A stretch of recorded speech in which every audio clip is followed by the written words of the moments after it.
La mer, pour moi, c'est une passion. J'ai toujours vécu à proximité et c'est vrai que je ne me vois pas travailler autre part. Alors que ça soit l'océan Atlantique, la mer Méditerranée ou partout ailleurs dans le monde, je pense que voilà, c'est cette passion qui anime bon nombre de gestionnaires d'aires marines protégées. Les aires marines protégées, ce sont un ensemble de sites différents, délimités, sur lesquels on applique une gestion particulière en fonction des enjeux qui s'y trouvent.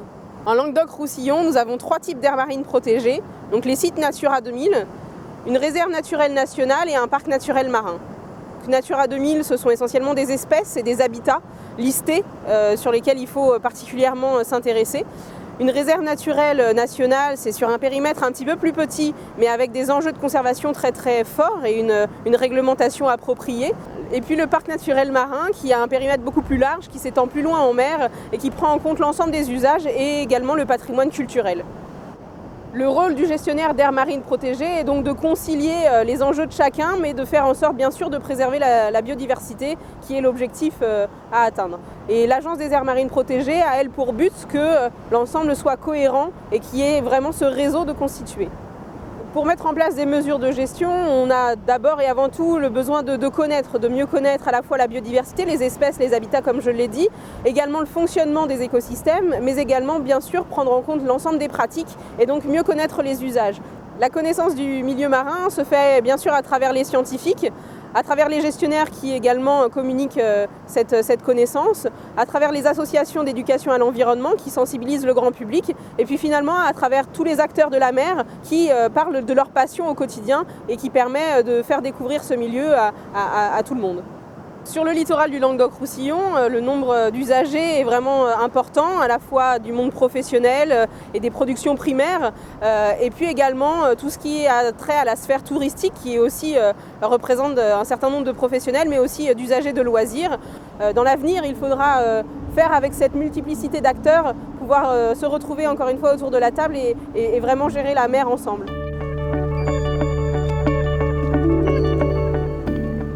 Donc c'est ma passion pour la plongée qui m'a amené à venir travailler sur l'eau et pouvoir la pratiquer dans mon domaine professionnel et partager cette passion et l'activité professionnelle. Donc j'étais amené à exercer ma profession sur l'eau par le biais de la gendarmerie qui dispose d'unités nautiques et dans lesquelles il faut avoir une spécialité soit de pilote d'embarcation ou bien de plongeur pour pouvoir y accéder. La première mission, celle qui est dévolue à l'unité, c'est tout ce qui est enquête subaquatique. La priorité, c'est la plongée sous-marine dans les enquêtes judiciaires. Ensuite, on va avoir les activités de contrôle. Contrôle de la plaisance pour faire respecter la réglementation entre toutes les activités existantes sur l'eau, qui sont en pleine croissance actuellement. Puis ensuite, tout ce qui est contrôle des pêches. Les chalutiers doivent respecter la zone de navigation, donc c'est la limite des 3000. En deçà de 3000, ils n'ont pas le droit d'y être. Ils doivent respecter la taille marchande des poissons, tout ce qui est petit et doit être rejeté à la mer. Et respecter surtout le maillage du filet pour avoir un filet réglementaire. On a également les petits métiers, ce sont des professionnels également de la mer qui ont une pêche beaucoup plus côtière et qui à l'issue de leur pêche, viennent vendre leurs poissons à l'étal sur le quai. Et donc nous sommes également amenés à contrôler si les poissons ramenés correspondent aux tailles marchandes et réglementaires prévues par les lois. Contrôle gendarmerie, il y a un gendarme qui va monter à bord du bateau, si vous pouvez relever les cannes s'il vous plaît. Les contrôles d'activité pour la plaisance, ça va être de faire respecter la réglementation maritime pour ce qui concerne le matériel de sécurité obligatoire. Les plaisanciers sont limités par le matériel embarqué, ils n'ont pas le droit d'avoir des filets à bord par exemple, et sont limités sur des palangres avec 12 hameçons, ou bien pratiquent la pêche à la canne, et là ils doivent s'assurer de respecter les mailles des poissons autant que les professionnels. La réglementation leur impose de sectionner la nageoire caudale pour éviter de retrouver les poissons en vente, car la vente de poissons issus de la pêche de plaisance est interdite. Et nous sommes aussi amenés occasionnellement à faire de la relation publique sur des manifestations nautiques principalement, puisque c'est notre domaine. Sur le secteur du Grau-du-Roi et d'Aix-Piguet, on observe l'explosion des activités nautiques et ce sont des activités qui ne font que se croiser en mer, en plus de la plaisance, en plus de la pêche qui, elle, reste de façon permanente. La mer a besoin d'être divisée en zones pour la sécurité de chacun et permettre à tout type de pratiquant, quelle que soit son activité, d'évoluer dans une zone qui lui est propre et qui lui est surtout sécuritaire. J'ai commencé ma première saison de pêche en 72 avec un vieux pêcheur. On pratiquait la Seine de plage. Ensuite, je me suis embarqué avec un patron à la mer pendant 2 ans et demi. Et après, j'étais patron en 76. Et depuis, je pratique ce beau métier jusqu'à aujourd'hui. Le pêcheur, il est polyvalent, suivant la ressource, suivant les mois. Il peut pêcher à la mer comme il peut pêcher à l'étang. En se partageant comme ça, la ressource, elle est quand même protégée. Sur notre prud'homme, jusqu'aux années 2007, on était presque 30 pêcheurs. C'est pas mal quand même. Alors, je pense que la diminution, c'est la ressource, c'est vrai. Manque de ressources et surtout ce qui nous impose. Il y a de plus en plus de charges. Et par rapport aux poissons qu'on pêche, il y en a qui ne s'en sortent pas. Celui qui vend au détail, il s'en sort. Parce qu'il arrive à vendre un bon prix. Mais celui qui le vend au prix de gros, à la criée, ça dépend des moments, le prix il n'est pas juste.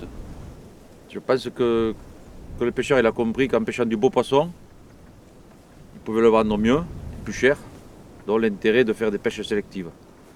Le chalutier, bon, il essaye de faire un effort. Le problème c'est que souvent il y a du petit poisson, ils sont obligés de le rejeter et ce poisson il est perdu. S'il vient à l'intérieur des 3000, c'est sûr que pour les petits métiers, c'est pas bon. On est tous des pêcheurs, on doit être tous main dans la main. Le problème, c'est que des fois, il y a manque de respect. Pour la plaisance, les bateaux, bon, il y en a beaucoup qui passent à fond au bord. La zone est 300 mètres. Là, souvent, ils nous font des dégâts. Ensuite, le planche à voile, bon, quand il y a du grand vent, ils sont des centaines à le pratiquer. S'ils passent dessus avec l'aileron, ça fait une croix sur le filet. Ça peut déchirer sur plusieurs mètres. Oui. On perd la journée pour réparer le filet et des fois on a plusieurs jours. Du moment qu'on se respecte, je pense qu'on pourra continuer à exercer le métier de la pêche et eux à faire dans le planche à voile. On sait qu'il y aura de plus en plus de monde, donc ça sera de plus en plus difficile. À nous d'être sérieux et de se respecter. Il y a de la place pour tout le monde, le soleil il est levé pour tout le monde.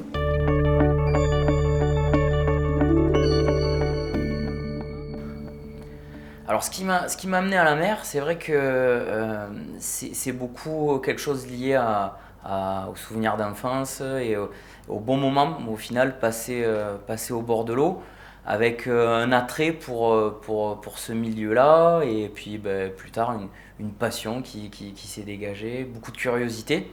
Et très vite, orienté vers ce qui me passionnait, le milieu marin, je me suis rendu compte en connaissant un peu mieux ces milieux-là qu'il y avait une nécessité de communiquer, de sensibiliser. Donc c'est dans un second temps que la phase de sensibilisation et éducation elle est venue et au final voilà, c'est devenu mon métier.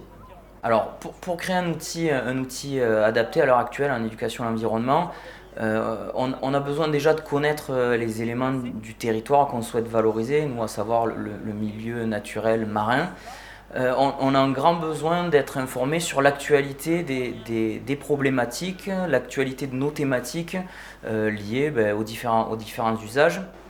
Et donc en lien avec cette actualité-là, on a besoin d'un contact permanent avec les usagers du territoire. On s'est rendu compte qu'il y avait tout un panel de problématiques qui n'étaient pas traitées, pour lesquelles en fait des alternatives existaient, mais il n'y avait aucune communication qui était faite là-dessus et elle n'était pas connue du grand public. Les livrets pédagogiques Éco-Gestes, au nombre de 4 volumes, sont exactement conçus de cette manière, c'est-à-dire prévoir à un moment donné un message qui va clairement identifier une problématique et face à cette problématique, proposer des alternatives très concrètes en matière d'équipement ou d'usage, tout simplement.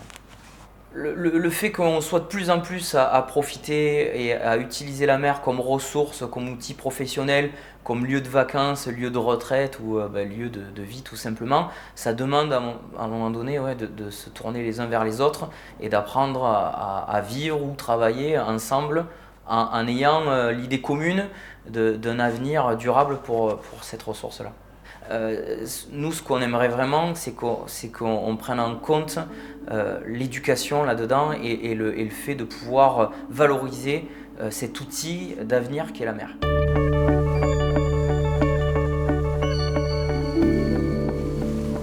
Alors comment je suis venu à la mer? Moi, bien sûr par la pêche de loisirs qui m'a été transmise par mon grand-père. Et mes premières émotions à bord de l'eau quand j'avais 5-6 ans et que je sortais mes premiers poissons. Et qui font qu'aujourd'hui, 25 ans après, je suis encore mordu de pêche et je continue à essayer de revivre ces mêmes émotions que j'ai connues à mon plus jeune âge. Ouais, donc après avoir débuté ces techniques aux appâts naturels, je suis passé à la pêche au leurre, qui est vraiment ce qui me fait vibrer aujourd'hui. La pêche au leurre, donc c'est les espèces carnassières qu'on va essayer de leurrer. Ça va du loup jusqu'au thon, en passant par d'autres espèces comme le maquereau, l'oblade, les bonites, etc.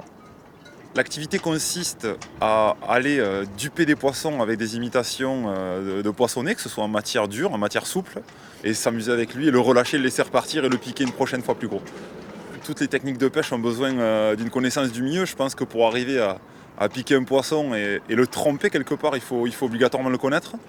Et du coup, dans les connaissances qu'on a besoin d'avoir, c'est aussi ces périodes de reproduction, c'est des choses qu'on respecte de plus en plus chez les pêcheurs de loisirs, des choses sur lesquelles on milite également, où on va laisser certaines espèces tranquilles pendant leur reproduction pour mieux jouer avec eux après cette période-là. C'est des informations qu'on a également facilement sur Internet, qu'on a également dans certains magasins de pêche où on peut retrouver des petits dépliants qui vont communiquer sur à la fois les tailles légales de capture et à la fois les périodes de reproduction.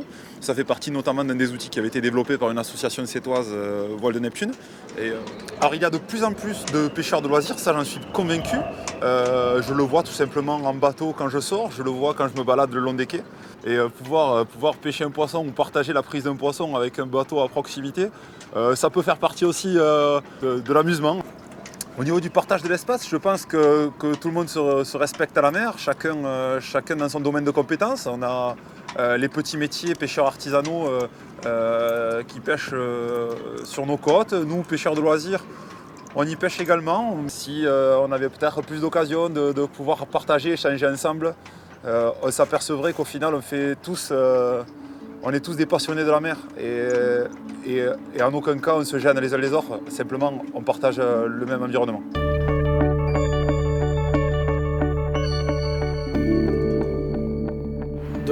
D'aussi loin que je me souvienne, j'ai toujours des souvenirs qui sont liés à la mer, de mes grands-parents qui m'emmenaient à la plage de Saint-Vicent à Collioure, mes premières apnées au Phare Vert, ou mon père qui sort de l'eau avec son matériel de plongée. C'est des images qui font partie de mon enfance et qui sont mêlées à chaque fois à la mer. Ce qui amène les gens à plonger, je pense que les films de Cousteau, de Nicolas Hulot, de Balesta, les documentaires sur la faune et la flore dans le monde entier, dans toutes les mers du monde, ont énormément contribué à cet engouement. Et après, faire de la plongée, c'est pas non plus complètement anodin. Il y a une première étape à passer, c'est celle de respirer avec un appareil sous l'eau. Une fois que cette étape est franchie, on se retrouve exactement comme un poisson dans son milieu et il ne reste plus qu'à profiter de ces instants, de contempler ce nouveau monde pour prendre un maximum de plaisir en plongée. Le rôle d'un club de plongée, c'est d'amener justement le grand public à pouvoir participer à cette expérience. Il y a toujours deux facettes dans la formation, la partie technique qui lui permet d'évoluer plus ou moins profond et la facette environnementale pour qu'il puisse adapter sa façon de plonger aux zones dans lesquelles il va pratiquer l'activité. Par exemple, dans une réserve, les navires à support de plongée pourraient jeter l'ancre. On va limiter leur impact en mettant en place des zones de mouillage organisées pour protéger les fonds. La mer était un espace qui était un petit peu réservé aux pêcheurs et à certains plaisanciers, on va dire, qui maintenant devient aussi une aire de jeu, de découverte, de plaisir pour un bon nombre de nouveaux utilisateurs. Il faut rester vigilant par rapport à la fréquentation et aux effets que cela peut induire sur le milieu. Maintenant, grâce à la sensibilisation, aux efforts pédagogiques qui sont faits dans les structures et dans les clubs associatifs, je pense qu'on est à même de contrôler cette évolution sans avoir à augmenter le niveau de répression ou de contrôle qui pourrait être fait. C'est au niveau des centres de plongée et des clubs que nous devons prendre conscience des enjeux liés au milieu maritime et au monde sous-marin. Les restrictions, il vaut mieux qu'on se les impose plutôt qu'on nous les impose. La mer, c'est un espace de liberté. Il faut que, si on veut que ça le reste, il faut absolument que chacun fasse attention à son comportement et protège ce milieu.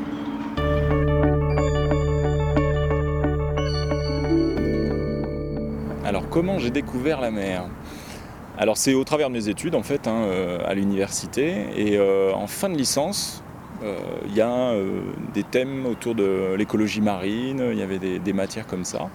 Et donc je me suis inscrit et puis j'ai mis un orteil dedans et après je n'ai pas lâché l'écologie marine. Ensuite j'ai pu visiter les stations marines et c'est là où j'ai découvert ma passion pour la mer. Alors, les activités d'un chercheur en écologie marine, il y en a une principale, c'est être dans l'eau. Dans l'équipe, on est tous plongeurs scientifiques. Bien sûr, en amont, on prépare les projets, on rédige des projets, mais très rapidement, le travail principal, ça va être des plongées pour des comptages de poissons, pour faire des cartographies d'habitat. Et bien sûr, ensuite, on retourne au labo pour traiter toutes ces données. Donc, en écologie marine, il y a eu, on va dire, depuis 20-30 ans, il y a eu 3 phases. Une première phase, ça a été la description, on a décrit les espèces, on a vu les assemblages de poissons, puisque on travaille principalement sur les poissons. Et puis dans un deuxième temps, on s'est attaqué à quelque chose d'un peu plus compliqué, c'est le fonctionnement des écosystèmes. Et là, il a fallu comprendre quels étaient les habitats qui étaient utilisés, les fonctions écologiques, les nurseries, les zones de reproduction. Et puis la dernière phase actuellement, c'est plus de tendre vers l'application. À quoi vont servir ces résultats fondamentaux ? À des choses appliquées et entre autres à aider les gestionnaires des aires marines protégées.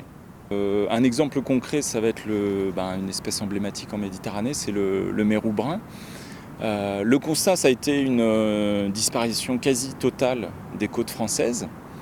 Et à partir de là, les scientifiques ont essayé de voir, déjà de faire une estimation de l'état des stocks, au minimum, qui est resté. Donc il en restait dans le parc national de Porquerolles et dans la réserve marine de Cerbère-Banyuls.